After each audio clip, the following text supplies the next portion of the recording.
Welcome to Build a Better Career, the community that helps you build a better career so you can create a better life. I'm your host, Diane Bogino. It's a pleasure to have Kelly Tallon Franklin as my guest today. Kelly is the founder of Courage for Freedom, a Canadian leading organization that exists to educate, train, and certify frontline and community service providers on proven strategies and prevention tactics to serve vulnerable victims of human trafficking and sexual exploitation. Kelly is a human trafficking and child exploitation survivor, renowned speaker, best-selling author, National Task Force chair, social justice advocate, and noted expert in human trafficking awareness. Now, here's Kelly to share her amazing story with us. Kelly, welcome to the show, and thank you so much for spending your time with us today. I am so excited to be with you, Diane. I can hardly contain myself. And, good nerves. I have my own PTSD and trauma, and things kind of rattle around in my emotions in my head. But today, I was just really excited about hanging out, talking a little bit, and seeing what we can do to move the dial to help those that are caught in human trafficking or have been in human trafficking to understand there's people out there that love and care for them. Yes, and we're happy you're doing this work. So let's start with, tell us who you are and about your company. So my name's Kelly Tallon Franklin, and I live in Canada, although I've traveled to a lot of places extensively for work and personally. I actually am the founder of an organization called Courage for Freedom that started north of the border. We're basically a registered incorporated charity that is a collection of very passionate volunteers who really strive to support and advocate for victim survivors of human trafficking, sexual exploitation, and commercial sexual exploitation of women, children, girls, and boys, all persons. We work directly with governments, with industries, with communities all across North America. And we help train them about the real issues, not the myths, and how they can advocate to bring more awareness. It's not just about advocacy, but how they can bring the awareness in through advocacy to create activism in the area of human trafficking. And basically our goal is to eradicate the buying and selling of girls and boys, all children, because that's the largest demographic that's being victimized by this crime against humanity. All right. And what do you do? The joke is that my name is Kelly Can You. I don't have a very good no button, but in the last, I'd say 5 years, we've really filter focused to become known as experts in the field. And myself as a human trafficking survivor, I lend my experience to be able to operate and do the work, boots on the ground. So we work with anybody from page 1 to page 250 on this issue that needs to learn about it and care about it. We also help those that are entrenched in sex industry, in the criminal activities and in the lifestyle. We provide trauma-informed, strength-based, and individual centric care for victim survivors, and also their families and the agencies that are striving to work with them. We have proven education. We do train. Everything's based on lived experiences, research, anecdotal evidence, and based on the over 527 survivors that Courage for Freedom has helped since 2013. Those direct supports give us the basis for our curricular development to educate and train frontline support workers, community service providers. We have some proven strategies and prevention tactics that have served the vulnerable demographic sector of the victims of human trafficking with dignity and respect. Kelly, why do you do this work? Somebody did it for me. I'm basically paying it forward. When I was young, I was trafficked when dinosaurs roamed the earth. But some of the things that continue are the grooming, luring, the exploitation, the manipulation, the forced means, and the level of psychology behind how those that are most vulnerable in our societies are targeted. And it's just a new way to do it now with all the electronic means, but the crime itself does not change. And we are still yelling from the rooftops about this issue. And we are not changing our governmental systems. We're not changing our children's aid systems. We're not changing our services to racialized communities within our communities. We're not changing and offering additional supports to those that are also stuck in forced labor or trafficked through labor or trafficked through cyber crimes. And so I can't remain silent. First, because I believe I've got a purpose to fight the good fight. But I stand on the shoulders of many persons across the globe through the Palermo Protocol, through my work with the United Nations, through Business and Professional Women International, Canada and Ontario, and globally, and under the laws of CEDAW that require us to protect one another and provide safety and happiness as a human right, a child right, and as our civic duty. I just can't be silent, and the hole in the bucket is getting bigger. So there are more and more ways that things are happening. There is more criminal activity. And I believe people are getting exhausted, but we shouldn't, because we're actually on the cusp of doing some pretty incredible things all across the globe, in the United States, in Canada, in every small town and hamlet. Good things are happening. We cannot get tired, because people that were trying to help and support me, they didn't get tired. They kept fighting. And it might be a long haul, but you have to think for me, I think in terms of one girl, just one girl. If we can help, I can't just fight and do the interventionist work and the post-vention care and support that trauma requires for the rest of someone's life, if I'm not looking at what's causing the hole in the bucket to get bigger. I want my audience to be cleared.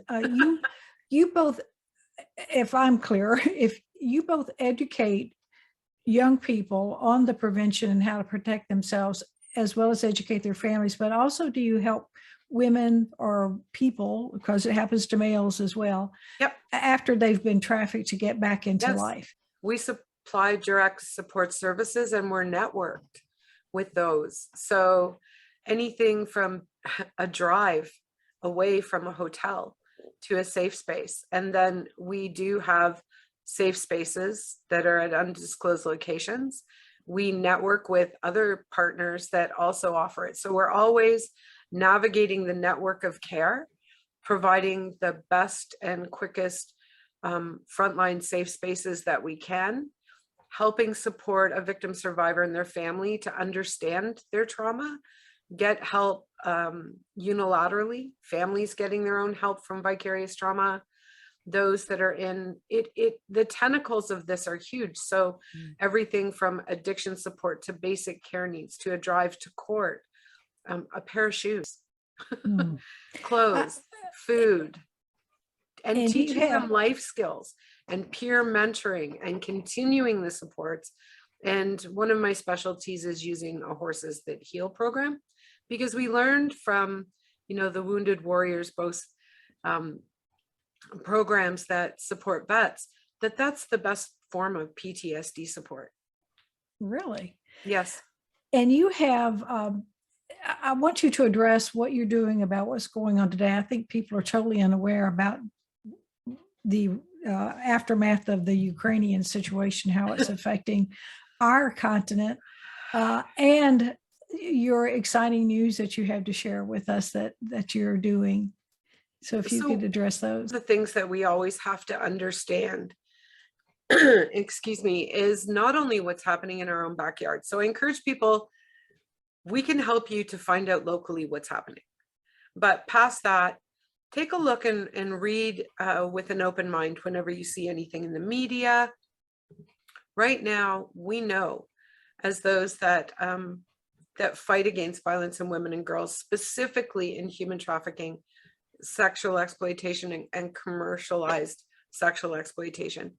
We know that when there are wars, the first and most devastated victims of war are, and those most exploited and underserved or under-supported, are women and girls. And what's happening currently in across the globe, and will continue to happen anywhere there's any type of conflict, is that women and girls very often, in order to care for themselves and their families, they become commodified. And so we have heard horror stories from those that are boots on the ground across the globe, not only in the Ukraine, but in South Africa, in Nigeria, in Afghanistan, across all all diverse places and spaces, that there are women and girls that are forced and coerced to sell themselves, or they're just being raped and then resold in order to satisfy criminal activity. Whenever there's opportunity and people are at higher risk, criminals will move in and take advantage. So being sold to get across a border, to be able to secure a passport, to be able, to buy diapers and formula for your baby. There are false promises, and there are things happening to women and girls right now that we need to pay attention to. And so as a Canadian, I feel responsible for who we're going to commit to bring into Canada. And I know governments across the globe are reaching out to support those that need to settle somewhere else for safety. We also have a responsibility to make sure they know about the issues that are in the existing countries that they're coming to, and give them the means and the information to know how to keep themselves and their families safe. Because if they come into a new community and they are not familiar, in Canada, it's one of the two official languages, both written or spoken, they can be duped and tricked and fooled and told that rules are different than they really are. So helping assist them to understand their basic human rights, what the laws are in our country, and what supports are available to them in their own language is important. So we've started on a journey. We are part of more than a collaboration with organizations from across the board. And we are currently finalizing some safety protocols that read very casually. They're very normal things that somebody would read and be welcome to say, here's some things that are going on. Just a heads up, here's how you can keep yourself safe. Here's what the rules are, if you are in doubt. And fortunately, in Canada, we have a national hotline that's available for anybody to call in over 200 languages. So if we can gift that back into our community with our allies, business and professional women, the Canadian Federation of University Women, the Canadian Council of Muslim Women, the Council of Women from Punjabi and Sikh communities, those from our French-speaking communities, those from our Indigenous communities at a high level. And if we can just work together and get this into our, we call them settlement centers, we don't call them immigration centers in Canada. If we can get those images, the content, the information about prevention out in front, we're one step in front of the crime. So you're translating a lot of that information because they don't have it in their native tongues, which is great. And you're making a gift of that. So, and tell us the number you just mentioned, the telephone number. So, sorry, it's my PTSD, so it's right out of my brain. And Okay. I'd like you to add it to the screens if you can. It's the Canadian Centre to End Human Trafficking hotline. Okay. And what I do is I encourage everybody right now while they hear it to put it into their phone. Put it in your phone. Do a little bit of research. There's a lot of free information on the internet to know what signs, but also behaviors are that you could be seeing. And what I encourage people to do is speak up for others, because I can honestly assure you that, you know, one of the things we need to understand that by educating ourselves and becoming aware of the prevalence, not just, you know, the dark stories, but if we can understand risk in our communities and we can reach out to one another, if we can gift this to language communities, to communities of people from different ethnic orientation, religious, faith backgrounds, different industries, different cultures, and they are empowered to take it into their own communities. We provide a better social safety net against not only crimes, but just some of the most egregious things that you'd ever hear happening to anybody. Let's do the prevention. Mm-hmm. So we are always looking for ambassadors. We will train you to take this into your own community and give you the intellectual property, the correct information, and kind of give it a little extra pizzazz by making sure it includes your local information. And then we can actually tell you how you can take and move this forward. If you don't have a coalition, how to start one. If you want to talk to government, how you can do that and push governmental will, and how to have the conversation without just scaring people, and then putting a couple dates on your calendar. So whether, you know, you're hearing this in Canada or the United States or, you know, across the pond somewhere, look at what your local, national, and collective dates are for anti-human trafficking, and try to do things to point to those dates so we don't exhaust people. Right. That was my next question, is how can, excuse me, how can the audience help? So are there any other things that they can be doing? Well, the first thing that you can do is if you go to, if you want more info, go to info@courageforfreedom.org. And any allies or network partners that we have across the globe that we can connect you to locally, we will.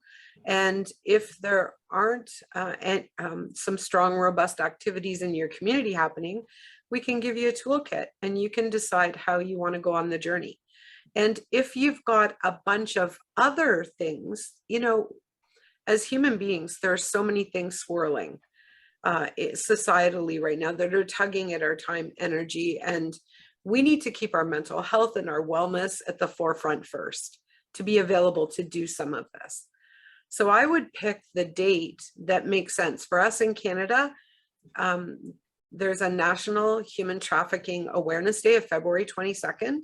We ask you to put it on the calendar, and for a few weeks before, figure out what you're going to do to be part of that in advocacy, activism, and as a solutionist.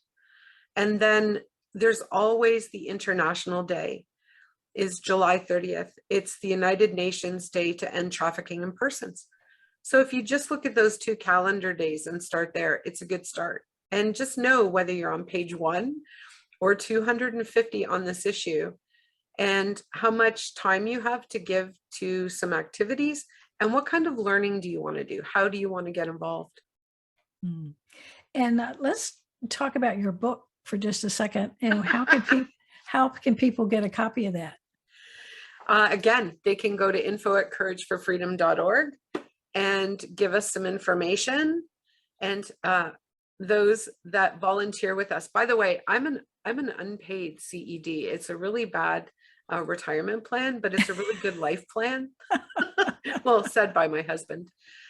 But we only have one paid staff. Everybody else, that almost 70 people currently, they volunteer for us. So we'll ask you to make a $20 contribution to the book. Mm. There are survivor stories. There are also other stories of resiliency and just hope. And they make great gifts. It was a #1 bestseller on Amazon. So I'm really pleased that two 16-year-olds, we use the book for two 16-year-olds to get their English language credits in school. Ah, And they are anonymous in the book, but mm. forever they will stand forward proud that they are #1 best-selling authors.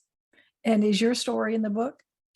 There's a little bit. My story's too big. I'm old as dirt. So I'm still writing chapters and hoping at the end of this year to be part of a collective and contributing in an incredible book. So stay tuned.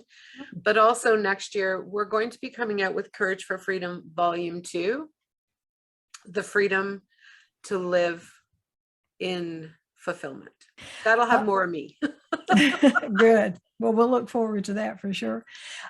So I know you said you're unpaid and you have volunteers mostly, Yes. but let's talk a little bit about how can a person get into, or let me ask you it this way, what advice would you give someone who did want to work and get paid in the nonprofit sector? What advice would you give them?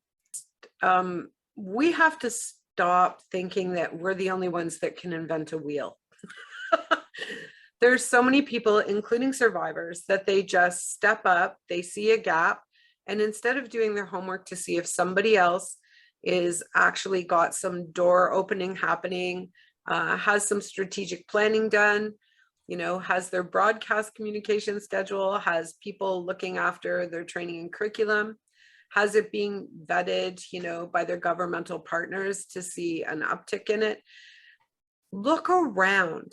Go and work with and for somebody else first as an act of humility and to sow into your own future endeavor.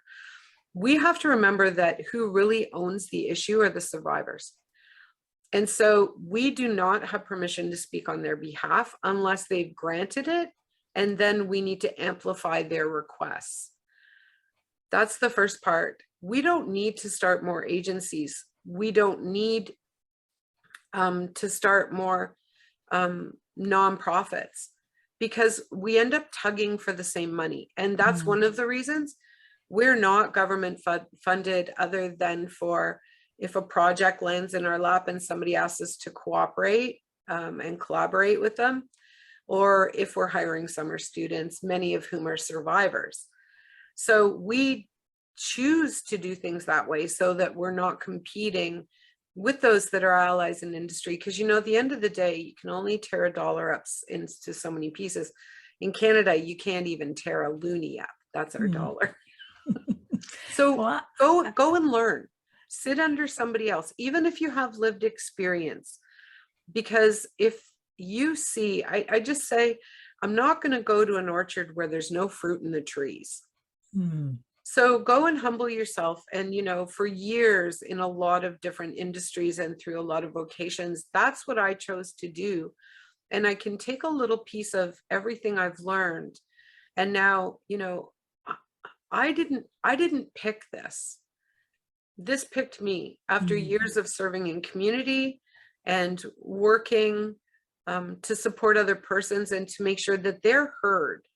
Really, that the voiceless have opportunity, that their lived experiences are heard. So, and there's power, there is wisdom in the counsel of many. When there are lots of folks working together, yeah, it's harder, it can be really messy, but then you're not sitting at a table, you're trying to create standing room only. So anybody that's out there that's already doing the work and would like some some camaraderie, we're here for that as well.